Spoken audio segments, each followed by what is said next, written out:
108 pesos para sa 106 grams of protein. Tama ka nang naririnig, brother.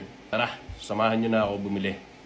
So kanina pumunta ako ng Pure Gold para mag-hunting ng high protein na sardinas na matagal ko nang gine-gatekeep sa iba.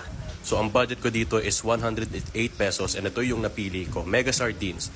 Meron itong 33 grams of protein for 33 pesos. Yes, tama kayo nang narinig. So tara, lutuin na agad natin to. Tsaka to.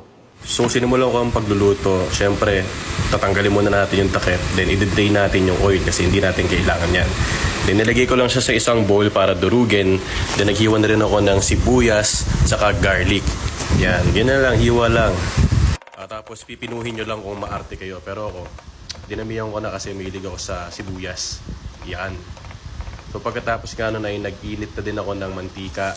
Ilagay ko na yung sibuyas saka garlic. Huwag na kayo magdebate kung anong unahin. Bahala kayo.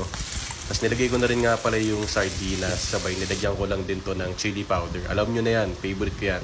Tapos onting mantika. Tapos lalagay natin ulit yung itlog. Then after that, sinisong ko lang ulit ng onti pang chili powder. Sabay nilagyan ko ng mayonnaise.